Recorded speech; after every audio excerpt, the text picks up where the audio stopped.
Bienvenue dans notre journal. La réévaluation du plan de transition pour le retrait de la MONUSCO était au centre d'une réunion de sécurité présidée par le Premier ministre Jean-Michel Sama Lukonde. Cette réunion de sécurité a mis autour d'une même table les membres du gouvernement, les services spécialisés et la chef de la MONUSCO. Reportage. Il était question pour le Premier ministre Jean-Michel Sama Lukonde au cours de cette réunion de sécurité entre la MONUSCO et le gouvernement de réévaluer le plan de transition conjoint sur le retrait de la MONUSCO et étudier les mécanismes de la reconfiguration de cette mission des Nations Unies en République démocratique du Congo. Il en ressort que les deux parties se sont accordées pour que désormais leur communication soit harmonisée, a dit Bintou Keïta. Ce que confirme le ministre de la Communication et Médias, Patrick Mouyaya, qui ajoute que ce désir du départ de la MONUSCO a été accéléré à la demande de la population congolaise, particulièrement celle de l'Est de la République, à la suite des quelques événements survenus en juillet 2022. Je crois que Madame a tout résumé. C'était 2 heures de réunion où on a regardé, parce qu'il y avait des jalons qui ont été posés pour faire l'évaluation de ces plans de transition qui a été convenu. Vous savez nous travaillons déjà sur un plan de départ, mais cela a été accéléré à la demande de nos populations à la suite des événements que nous avons connus en juillet. Et donc aujourd'hui, il était question de voir comment calibrer, notamment des questions qui concernent la communication, des questions qui concernent les engagements de militaires, parce que vous savez qu'il y a la MONUSCO, le mandat de protéger les civils, qui rencontre le mandat des forces armées de la République démocratique du Congo. Il a été convenu à la suite de cette réunion, plusieurs autres réunions entre le ministre et sectoriel pour qu'on s'assure que dans chaque domaine retenu, il y a une harmonisation et que le travail s'est fait de manière conjointe pour rencontrer la volonté exprimée par le président de la République, le tout en prévision de l'arrivée à Kinshasa du Jean-Pierre Lacroix, qui est secrétaire général adjoint des Nations Unies chargé des opérations de maintien de la paix. Le vice-premier ministre, ministre de l'Intérieur, Sécurité et Affaires coutumières, celui de la Défense, Jean-Pierre Bemba Gombo, la ministre de la Justice, Rose Mutombo, celle du Plan, Judith Souminois, le ministre des Affaires étrangères, Christophe Lutondola, ainsi que les ministres des Droits humains, Fabrice Puela, ont aussi été associés à cette réunion avec les autres services de sécurité. L'actualité, c'est aussi cette conférence de presse hebdomadaire de la MONUSCO ce vendredi. Son chef Bintou Keïta est revenu sur toutes les questions brûlantes au pays de la situation sécuritaire qu'elle juge préoccupante, en passant par le processus électoral que la MONUSCO veut apaiser jusqu'à la situation humanitaire, avec particulièrement la situation à Kalehele. Gisèle Toko nous fait le point. Revenons fraîchement de Kaleye au Sud Kivu, où les pluies diluviennes ont causé la mort d'au moins 432 personnes, des milliers de disparus et laissant sans toit plusieurs autres personnes. Le chef de la MONUSCO, Bintou Keïta, au cours de ce briefing hebdomadaire, lancé un appel à la communauté internationale, aux bailleurs de fonds, aux amis de la RDC et toutes les bonnes volontés, à la mobilisation de fonds nécessaires pour cette urgence humanitaire. Le numéro 1 de la MONUSCO s'est dit inquiète de la vague de violence communautaire dans les territoires de Kwamout, avec son débordement et le risque que cela pose sur la sécurité, y compris alimentaire, dans la ville de Kinshasa à l'approche des élections. Par ailleurs, au Nord Kivu, dit Bintou Keïta, les processus politiques en cours ont permis une relative accalmie et un désengagement relatif du M23 au profit de la force de l'EAC. Toutefois, note-t-elle, le M23 contrôle toujours les axes et les territoires environnants, témoignant que leur désengagement n'est toujours pas total. En ce qui concerne les échéances électorales prévues fin 2023, la chef de la MONUSCO d'indiquer que des élections de qualité participent à la stabilité politique et institutionnelle du pays et permettront à la RDC de s'atteler à consolider son développement socio-économique. Notez que le représentant spécial du secrétaire général des Nations Unies en République démocratique du Congo a, au cours de ce briefing, éclairé la lanterne sur le retrait de la MONUSCO, son budget, aussi sur les manifestations prévues ce 20 mai dans la capitale, lesquelles les organisateurs ont sollicité la protection de la MONUSCO. Suivez. La MONUSCO demeure pleinement engagée auprès du gouvernement et du peuple congolais pour créer les conditions d'un retrait responsable et durable des provinces où elle est encore déployée. Les discussions se poursuivent avec le gouvernement pour avancer ce processus, a dit son chef Bitou Keïta. Les provinces où elle est encore déployée. Les discussions se poursuivent avec le gouvernement pour faire avancer ce processus. Et nous avons tenu hier une réunion qui démontre ainsi le bénéfice de la bonne coordination de l'ensemble du système des Nations Unies en République démocratique du Congo. Bitou Keïta a apporté des éclaircissements sur le budget de la mission de l'Organisation des Nations Unies pour la stabilisation en RDC. Donc je crois qu'il faut corriger cette impression que j'entends très souvent, que le budget de la MONUSCO est un budget qui provient de la République démocratique du Congo. C'est plusieurs États membres qui contribuent au budget de la MONUSCO. Et au sujet justement de ces manifestations publiques ce samedi 20 mai dans la capitale, le général Silvano Kasongo, commandant sortant de la police à Kinshasa, demande aux organisateurs tant de la majorité que de l'opposition de respecter la loi et les différents itinéraires choisis par le numéro 1 de la capitale congolaise. Tout celui qui ne va pas respecter les itinéraires, qu'il soit de l'opposition ou de la majorité, va trouver la police sur son chemin, a-t-il déclaré. À la vice-primature de la défense et des anciens combattants, la redynamisation de la coopération militaire entre le Royaume belge et la République démocratique du Congo était au centre des discussions entre une forte délégation congolaise conduite par le vice-ministre de la Défense, Sami Adoubango Awoto, et le ministre belge de la Défense, Maxime Makabou, nous fait le point. Représentant le vice-premier ministre, ministre de la Défense nationale et ancien combattant, le vice-ministre Sami Adoubango séjourne à Bruxelles depuis le week-end dans le cadre de l'invitation du ministère belge de la Défense. La formation et l'armement des troupes congolaises font l'objet de cette mission de travail. À cet effet, l'amiral de division Yves Dupont, aide du camp du roi, a accueilli le lundi 15 mai avec solennité à l'école royale militaire belge le vice-ministre de la Défense Sami Adoubango et sa délégation. Après une brève présentation de la délégation congolaise et des formateurs belges, le vice-ministre congolais de la Défense a fait connaissance avec les élèves militaires congolais en formation à l'école royale militaire belge et visité cette école de grande renommée qui a vu défiler plusieurs officiers de la République démocratique du Congo. Après une visite guidée des infrastructures du département de la recherche en intelligence artificielle militaire et la signature du livre d'or de l'ERM, le vice-ministre Sami Adoubango Awoto s'est rendu au ministère de la Défense belge. Sur place, il a signé les statuts des forces belges présentes sur le territoire de la République démocratique du Congo avant de visiter l'industrie militaire belge dans la perspective de doter les forces armées de la République démocratique du Congo de nouveaux équipements.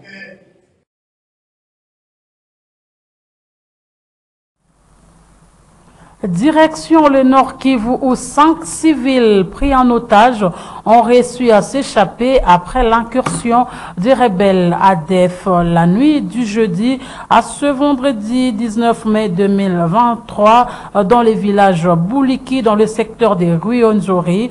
Le coordonnateur de la nouvelle société civile congolaise Maleki Moulala précise que ces rebelles ADF circulent en électrons libres dans plusieurs entités du secteur des Rwenzori. Autre détail avec notre correspondant sur place, Joël Kamabou. Selon Meleki Moulala, coordonnateur de la nouvelle société civile dans le secteur des réseauries, 5 personnes qui étaient déjà prises en otage par les rebelles ADF se sont restés s'échapper des mains de ces terroristes à Kiurama dans le Graben à 10 km d'idée du drame pendant que ces rebelles voulaient piller des chèvres dans une habitation. Sur place, des chèvres, poules et autres biens de la population civile ont été emportés par ces ADF lors de cette nouvelle incursion. Que l'ennemi vient encore de signer une incursion au niveau de Wulimba. Là, nous sommes dans le groupement Bouliki, en secteur Wenzori. C'est à peine 15 km côté est de l'agglomération de Kalunguta. Comme vous le savez, ça fait au moins une semaine que la nouvelle société civile est en train d'alerter les autorités sur des mouvements sur des ADF, mais il n'y a rien qui est fait jusqu'à présent par les autorités, bien que la population fait son travail d'alerter chaque jour les autorités. Comme vous le savez, bon, là, il n'y a pas une position militaire, il n'y a pas même une armée là-bas, il n'y a pas de FARDC dans cette partie, il y a seulement miliciens qui sont là-bas depuis au moins 5 ans. On ne sait pas pour quelle cause. L'ennemi a fait une incursion, il a commencé à s'apprendre aux biens des civils, il a récupéré plusieurs bétails, mais il n'y a pas de mesures qui sont prises par les autorités pour empêcher à ce que ces ADF, quand ils sont frappés au niveau de Mouarika, soient aussi contraints de s'apprendre aux biens des civils, soit de s'apprendre aux civils dans des agglomérations qui sont aux environs de l'espace Mouarika. Meleki Moulala appelle la coordination des opérations conjointes d'intensifier les opérations militaires dans le village Kirimba, Kiuramo, Maronkwe, qui est sous menace des ADF, mais aussi la population de demeurer vigilante car d'après lui, les rebelles ADF circulent en électron libre dans plusieurs villages du secteur des réseauries. Parlons du processus électoral. À présent, le président de la Commission électorale nationale indépendante CENI, Denis Kadima Kazadi, a lancé ce vendredi 19 mai au centre Caritas Congo l'atelier d'harmonisation des procédures sur la réception et le traitement des candidatures pour les scrutins directs combinés du 20 décembre 2023. Reportage. Le président de la Commission électorale nationale indépendante, Denis Kadima Kazadi, a lancé ce vendredi 19 mai 2023 au centre Caritas Congo l'atelier d'harmonisation des procédures sur la réception et le traitement des candidatures pour les scrutins directs combinés du 20 décembre 2023 auxquels prennent part les procéduriers, les juristes et informaticiens de la centrale électorale. La plus haute hiérarchie de la CENI a recommandé aux participants à cet atelier de 5 jours pour une formation appropriée en prélude à la convocation imminente de l'électorat via l'ouverture des bureaux de réception et de traitement des candidatures, d'avoir à cœur en toute responsabilité les tâches qui leur incombent. En somme, cette opération constitue un pont, comme l'a souligné Denis Kadima, entre la révision du fichier électoral et les scrutins à venir. Cette formation devra se baser sur les leçons apprises de l'expérience que nous venons de finir. Cette opération va nous servir de pont entre la RFE et tout ce qui a trait au scrutin. Donc nous allons continuer à fignoler nos stratégies pour ne pas commettre l'erreur, parce que vous savez vous-même, le scrutin, ce n'est pas comme la réforme du fichier électoral qui nous a pris près de 2 mois. Là, c'est 1 jour. Donc nous devons vraiment être, je vais le dire, je ne le dis pas avec manque de considération, mais nous devons être vraiment sérieux. Quand nous recrutons, quand nous formons, nous le faisons avec les meilleurs possibles pour que l'activité se passe bien. Il faut vraiment que nous soyons beaucoup plus stricts, beaucoup plus sérieux. Je répète le mot sérieux parce que les conséquences peuvent être énormes. La réception et le traitement des candidatures, cette fois-ci, ne va pas se limiter à l'élection présidentielle, aux législatives nationales et provinciales. Pour la première fois, nous allons aussi réceptionner et traiter les candidatures pour les élections communales. Il y en aura beaucoup.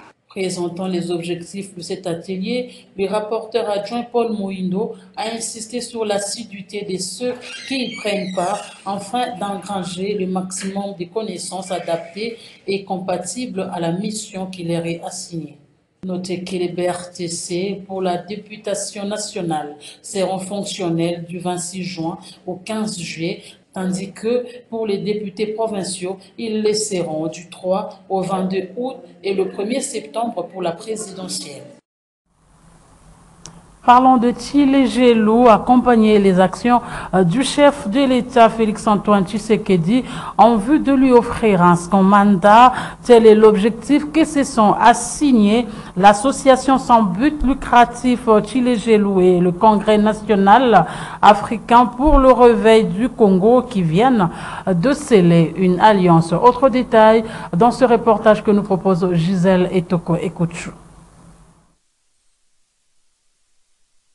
L'association sans but lucratif Tshilé-Gelou et le Congrès national africain pour le réveil du Congo, CNARC, viennent de sceller une alliance en vue d'accompagner les actions du chef de l'État, Félix-Antoine Tshisekedi Tshilombo, et de lui offrir un second mandat à la magistrature suprême. La cérémonie s'est déroulée au siège de CNARC à la 18e rue L'Unité industrielle en présence des cadres et militants des deux structures. Après avoir procédé à la signature des documents d'adhésion et à la remise des insignes du parti CNARC, le président de l'ASBEL Tshilé-Gelou, Emmanuel Kemayi, a appelé ses membres à lui emboîter les pas.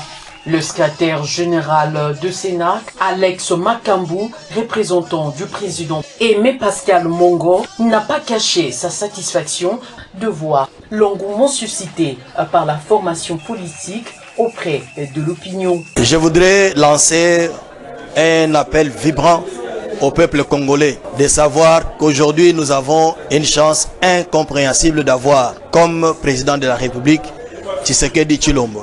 Les preuves, nous les avons. Et c'est pourquoi nous sommes déterminés à lui donner un deuxième mandat pour mettre les fondations du développement à cette nation. C'était un grand jour. Nous avons reçu dans notre siège l'association Tshilé-Gelou qui est venue adhérer au CNARC. Au même moment, il a eu l'occasion de présenter les potentiels candidats qu'il veut aligner aux échéances électorales prochaines. L'union fait la force du l'adage. L'ASBEL Tshilé-Gelou et le CNARC l'ont compris et s'engagent à œuvrer la main dans la main pour les échéances à venir.